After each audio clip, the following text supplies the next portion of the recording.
بسم اللہ الرحمن الرحیم۔ حضرت اپنا نام، اپنا مختصر تعارف اور اپنی تعلیم کے حوالے سے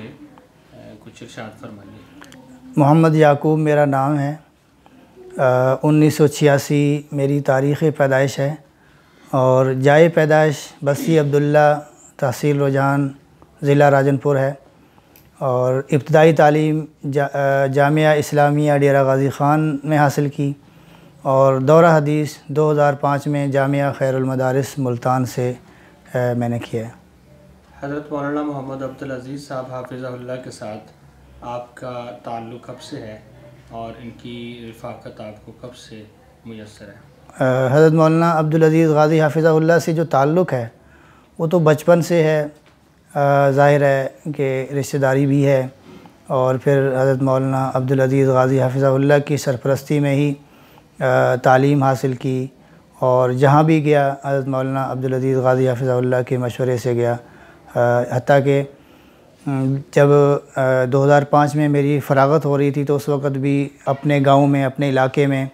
جہاں اس وقت علامہ عبدالرشید غازی شہید رحمہ اللہ کی قبر مبارک ہے، تو وہاں تدریس کے لیے حضرت کے مشورے سے ہی گیا۔ تو تعلق تو ظاہر ہے بچپن سے ہے، اور لیکن رفاقت جو ہے وہ ابھی رہائی کے بعد جو ہے وہ حضرت کی حاصل ہوئی۔ حضرت مولانا عبدالعزیز صاحب کی شخصیت بڑی شفیق اور رحم دل شخصیت ہے، تو آپ بھی ماشاءاللہ زندگی کا ایک عرصہ ان کے ساتھ اپنے گزارا ہے، تو ان کی تربیت کے حوالے سے کچھ بتائیے، ان کا مزاج کس طرح کا ہے؟ ان کے مزاج کے حوالے سے میں اتنا کہوں گا کہ قرآن مجید کے اندر صحابہ کرام رضوان اللہ تعالی علیہم اجمعین کے بارے میں جو ارشاد فرمایا گیا کہ اشداء علی الکفار رحماء بینہم، حضرت مولانا عبدالعزیز غازی حافظہ اللہ بھی گویا اس صفت کے اندر ڈھلے ہوئے ہیں کہ آپ بیانات دیکھ لیں نظریات کے حوالے سے، اس میں کوئی اس طرح کی بزدلی یا کوئی کجی پن محسوس نہیں ہوتا، لیکن اپنوں کے ساتھ اور اپنے احباب کے ساتھ بہت مشفق ہیں، بہت مہربان ہیں، اور یہ ہے کہ اس چیز کا تذکرہ اپنے الفاظ میں نہیں کر سکتا۔ سن 2007 میں تاریخ کا ایک المناک سانحہ ہوا جسے سانحہ لال مسجد کہا جاتا ہے، تو اس موقع پہ آپ کہاں تھے اور اس واقعات کے آپ پر کیا اثرات مرتب ہوئے؟ 2007 لال مسجد آپریشن کے دوران میں گاؤں میں تھا، اور حضرت مولانا عبدالعزیز غازی حافظہ اللہ نے جہاں تدریس کے لیے اپنے علاقے میں بھیجا تھا تو وہیں رہے، اور 2007 کے آپریشن کے بعد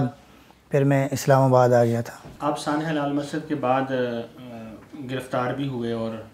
سنے کہ 2 سال تک آپ قید و بند کی صحبتوں میں رہے، تو آپ کی گرفتاری کی کیا وجوہات تھیں اور کیوں آپ کو 2 سال تک قید و بند میں رکھا گیا؟ 2017 21 اگست کو مجھے اٹھایا تھا اداروں نے، اور شک کی بنیاد پہ اٹھایا تھا، اور 2 سال کے بعد انہوں نے مجھے پھر رہا کر دیا۔ لیکن یہ ہے کہ اس میں اس گرفتاری کی وجہ سے، اس اٹھائے جانے کی وجہ سے میرا جو کیریئر ہے اس پہ کتنا اثر پڑا، وہ یہ ہے کہ میں اپنی مرضی سے ایک کیریئر میں نے چنا تھا۔ میٹرک کر لی، میں نے میٹرک شروع کر دیا۔ میں چاہ رہا تھا کہ جس طرح دینی تعلیم میں نے حاصل کی ہے اسی طرح عصری تعلیم بھی میں حاصل کروں، اور اس پہ جو ہے میں نے میٹرک کیا، پھر ایف اے، اور پھر سرگودا یونیورسٹی سے میں نے بی اے، اور پھر اسلامی یونیورسٹی میں نے ایم فل کے لیے داخلہ لیا، اور میرا انٹری ٹیسٹ جو تھا وہ بھی میں نے پاس کر لیا تھا، لیکن انہوں نے اچانک مجھے اٹھا لیا بلا وجہ اور شک کی بنیاد پر۔ 2 سال بعد مجھے چھوڑا، تو وہ میری مرضی کا جو کیریئر تھا وہ اس نظام اور اس سسٹم کی وجہ سے، اسلامی نظام نہ ہونے کی وجہ سے وہ ختم ہو گیا۔ اب جو یہاں میں آیا ہوں، ایک لحاظ سے آپ یوں کہہ سکتے ہیں کہ تکوینی کیریئر ہے، اللہ تبارک و تعالیٰ نے جو شروع کرائی ہے، تو اب حضرت مولانا عبدالعزیز غازی حافظہ اللہ کے ساتھ ہیں۔ پچھلے دنوں جامعہ لال مسجد کا محاصرہ ہوا، پوری قوم نے دیکھا، 2 دن کھانا بند ہوا، تو یہ اصل قضیہ کیا ہے؟ اس حوالے سے کچھ ارشاد فرمائیں۔ جامعہ حفصہ کا معاملہ کیا ہے، اس کے پلاٹ کا کیا تنازع ہے، اور اس مسئلے کے حل کی کیا کچھ صورت ہے مستقبل میں؟ تھوڑا سا دیکھیں، لوگوں کا خیال یہ ہے کہ یہ جو لال مسجد کا جو معاملہ ہے، حالیہ معاملہ، اور پچھلا مہینہ جو محاصرے میں گزرا ہے، لوگوں کا خیال یہ ہے کہ یہ پلاٹ کا یا خطابت پر خطیب کی بحالی کا معاملہ ہے، جبکہ حقیقت یہ ہے کہ نفاذ اسلام کی حوالے سے یہاں بات ہو رہی ہے، نفاذ اسلام کا مطالبہ کیا جا رہا ہے، اور جہاد کشمیر کے حوالے سے یہ مطالبہ کیا جا رہا ہے کہ حکومت کی ذمہ داری ہے کہ وہ کشمیری مسلمانوں کی بہنوں کی مدد کریں۔ اگر حکومت خود نہیں کر سکتی تو کم از کم کا درجہ یہ ہے کہ وہ بارڈر کھول دیں تاکہ ہم کشمیری بھائیوں کی جا کر بہنوں کی مدد کر سکیں اور ان کی عزتوں کو بچا سکیں۔ اور پھر تیسرے نمبر پہ ہے جامعہ سیدہ حفصہ کی تعمیر کا، کہ وہ اسی جگہ پہ ہو جہاں پرویز مشرف نے جسے جو ہے ظالمانہ آپریشن کرتے ہوئے اسے ختم کیا تھا اور زمین کے برابر کر دیا تھا،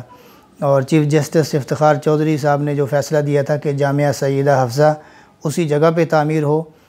جہاں پر مشرف نے اسے بلڈوز کیا تھا۔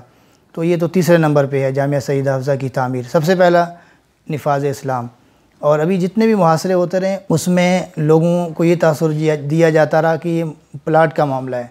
یا امامت اور خطابت پر بحالی کا معاملہ ہے، جبکہ حقیقت یہ ہے کہ نفاذ اسلام کا ہے، اسی طرح جہاد کشمیر کے حوالے سے ہے، اور پھر تیسرے نمبر پہ جامعہ سیدہ حفصہ کی تعمیر کا مسئلہ ہے۔ حضرت، نفاذ اسلام کا ہم مطالبہ کر رہے ہیں موجودہ حکمرانوں سے، اور جہاد کشمیر کے حوالے سے بھی ہم ان پہ توقع کر رہے ہیں، تو کیا ہم یہ توقع رکھ سکتے ہیں کہ یہ جو حکمران ہیں یہ اسلامی نظام نافذ کر سکیں گے، کشمیر کے جہاد کا راستہ کھول سکیں گے؟ ہمارا مطالبہ انہی سے ہے نا، تو کیا ہمیں یہ بھی توقع ہے کہ یہ کر سکیں گے؟ بالکل، اس حوالے سے آپ کا جو سوال ہے یہ بجا ہے، لیکن یہ ہے کہ نفاذ اسلام کا مطالبہ اور جہاد کشمیر کا مطالبہ اس وقت کرنا ہی بہت بڑا جرم بن چکا ہے۔ آپ دیکھ لیں عقوبت خانوں میں اور اسی طرح جیلوں کے اندر آپ چلے جائیں، وہاں ہزاروں کی تعداد میں لوگ ظلم اور بربریت برداشت کر رہے ہیں صرف نفاذ اسلام کی وجہ سے۔ تو بات یہ ہے، نفاذ اسلام کا مطالبہ، جہاد کشمیر اور جہاد کی جو بات کرنا، یہی جرم بن چکا ہے۔ تو اس وقت اگر ہم یہ آواز بلند کر رہے ہیں تو میرے حساب سے یہ آواز بلند کرنا ہی سب سے بڑا جہاد ہے۔ ہاں، حدیث کے اندر بھی آتا ہے کہ افضل الجہاد من قال کلمۃ حق عند سلطان جائر، تو آواز بلند کرنا، اس کے لیے اسباب ہوں، اس کے لیے افرادی قوت ہو، یہ ضروری نہیں ہے۔ جیسے حضرت ابراہیم علیہ السلام نے جب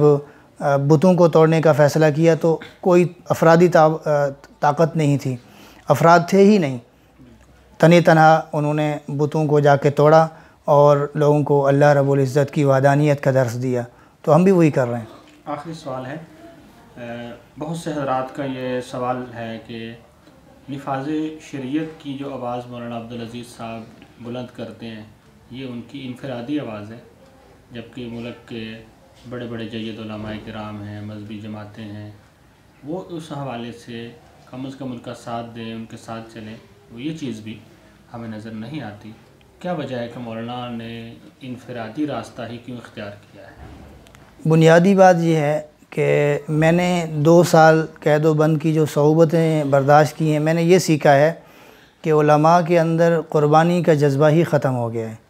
اگر قربانی کا جذبہ ہو تو میرے حساب سے پھر حضرت مولانا عبدالعزیز غازی حافظہ اللہ کے ساتھ چلنا مشکل نہیں ہے۔ 1857 کی جنگ آزادی دیکھ لیں، علماء دیوبند کی ایک تاریخ ہے، اس میں ہم نے یہ سنا ہے کہ درختوں کے ساتھ ان کی لاشیں لٹکائی گئی تھیں، پھانسیوں پہ چڑھایا گیا تھا، تو اس وقت قربانی کا جذبہ تھا۔ اب قربانی کا جذبہ ختم ہو گیا ہے، جس کی وجہ سے اکثریت علماء ساتھ دینے کے لیے تیار نہیں ہیں۔ لیکن ایسا بھی نہیں ہے کہ حضرت مولانا عبدالعزیز غازی حافظہ اللہ تنہا ہیں، اکیلے ہیں، نہیں، لوگوں کا ساتھ ہے، عوام کی محبتیں ہیں، اور عوام بھی سمجھتی ہے کہ حضرت مولانا عبدالعزیز غازی حافظہ اللہ کے جو مطالبات ہیں وہ صحیح ہیں، آئینی بھی ہیں، اخلاقی بھی ہیں اور شرعی بھی ہیں۔